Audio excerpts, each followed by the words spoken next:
Hey everybody, my name is Ryan Gentle. I'm the co-writer and director of Galileo, and today we're going to look at the behind the scenes of how we made the short film.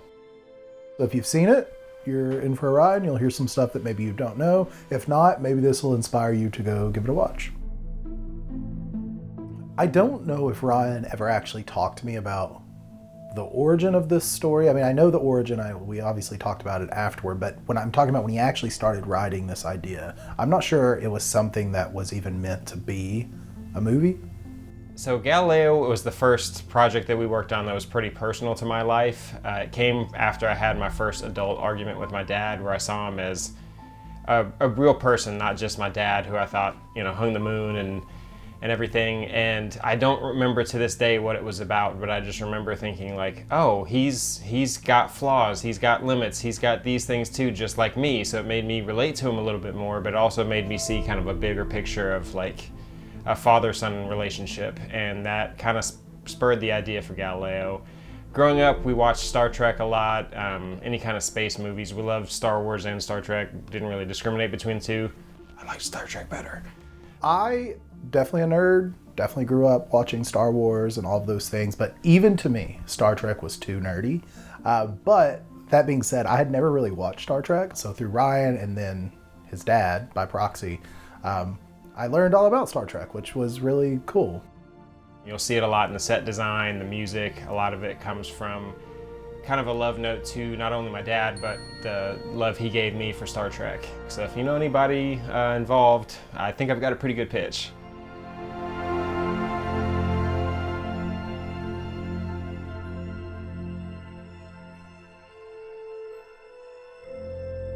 The teaser trailer for Interstellar came out, and I was just listening to the music over and over again, and I just had this idea about this kind of father-son coming-of-age story where the two are really close at the beginning, and then they both grow up and kind of go separate ways for a little bit, only to come back and realize kind of that love for space has been passed on. And when I first wrote it, there was no dialogue, so the music was going to be driving the heart of the story. But as we kept working on other short films and everything, we kind of realized the pattern of making short films with no dialogue, and we were like, okay, we probably need to break this.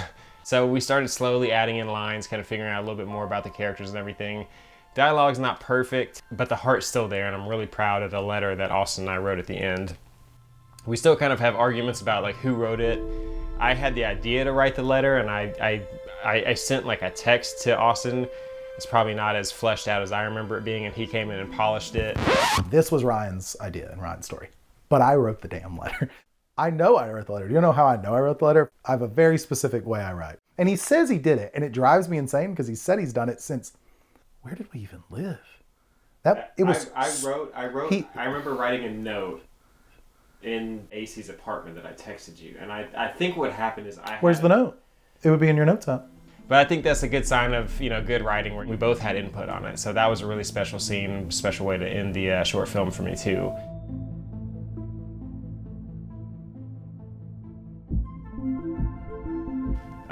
And one of the things we knew we'd have to do is we had to look up for a makeup artist, and that's when we found Darla, and then she was kind enough to come do a screen test for us with Samantha Teeter, who plays the mom, and we had half of her face de-aged 10 years and half of her face aged 10 years, so you can really see in this picture how different they look from the beginning of the short to the end of the short.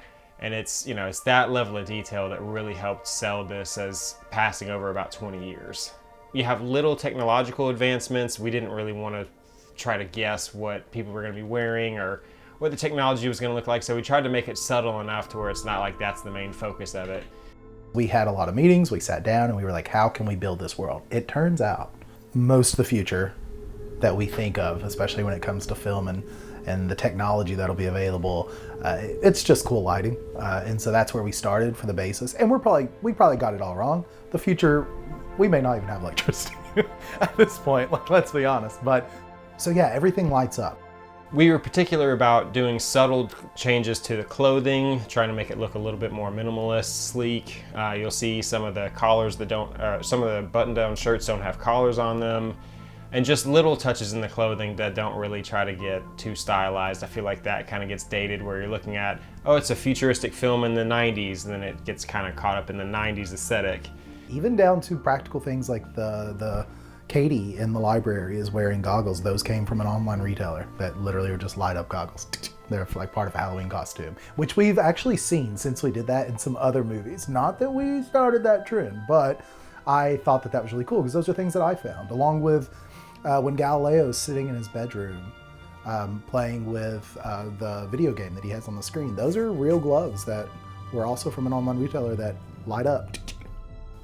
When it comes to some of the things that you're seeing on the screens, most of those are elements that Ryan created, like the websites and like when the mom pops up to call Galileo and speak to him. That was all real stuff that Ryan created. When it came to some of the things you're seeing on the screens for like the video games, those came from Envato Elements, which was a great resource that we were able to pull some already pre-created digital elements from and place those throughout to just kind of build a little bit more.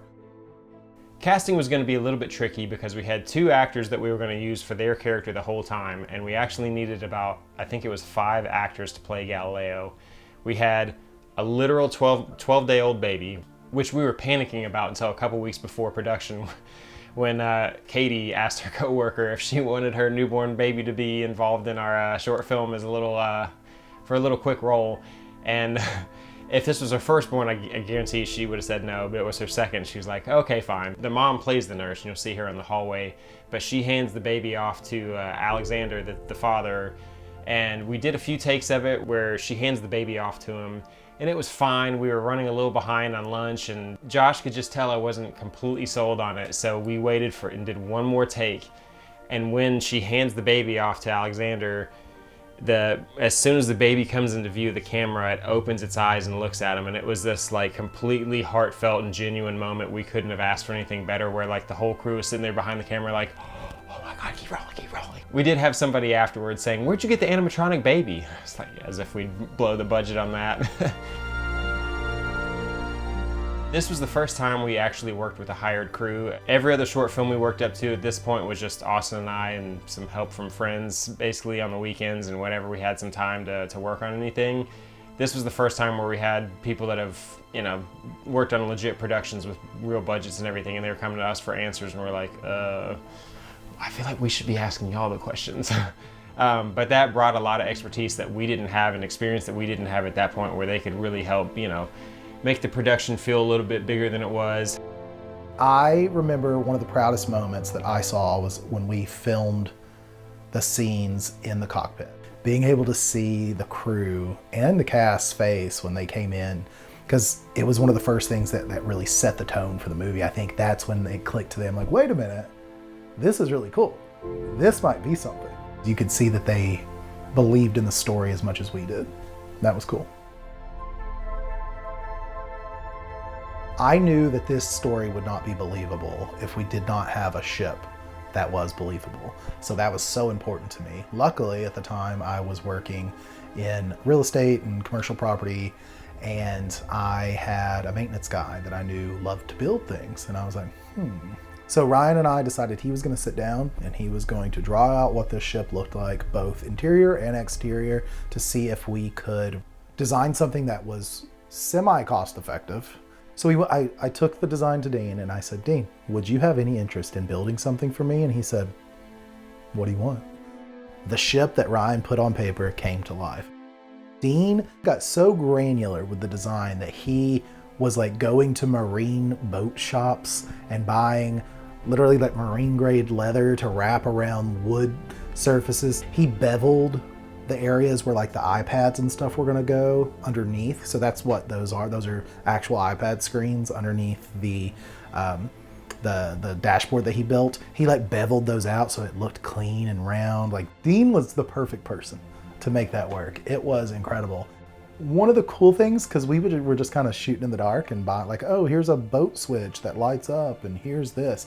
And not only was Dean able to place those in a way in the ship using Ryan's design, but he wired it all up so it actually lit up and the stuff worked. Fascinating. This was also our first short film working with miniatures. I love miniatures. I've done a ton of miniature shots with this little Enterprise I have in the background. We were hoping to have an exterior of the ship built Didn't work out that way, so we had to get creative. And when we shot in our garage, we just had Parker pulling a thing of tarp, and you just see this background, and then we just shot the miniature on a blue screen. And we used a little trash bag that, like, when you kind of crinkle it up and scale it down, it matches pretty well with what the tarp was. And we combined all those shots together to make a decently seamless shot of the ship in the shed. You can tell it's a miniature. It's not, the detail on it's not great. Overall, I think it works pretty well, but you know, we still have a lot to learn for the next time we work with miniatures.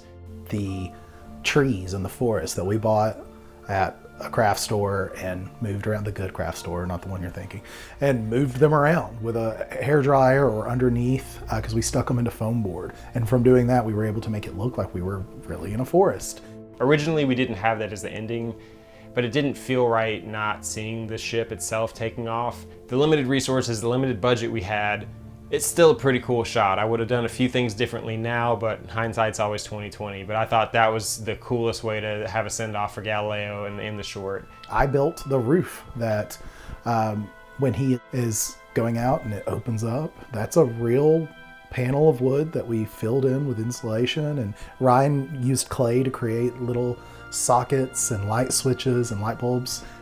That's one of the biggest compliments that we got that like really made us so happy. That people were like, how did you do that? So when people notice those little details that most people wouldn't, it really, really makes it special, because it's like, wow, you know, especially, you know, the movie is dedicated to Ryan's dad.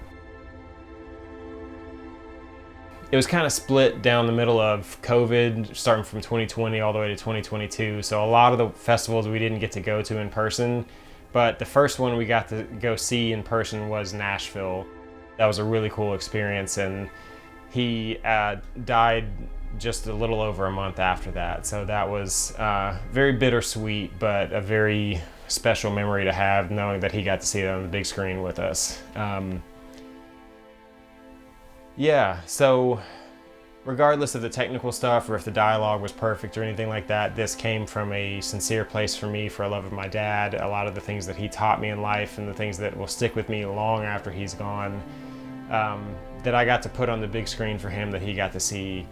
And you know, I'll always have a special place in my heart for this short film.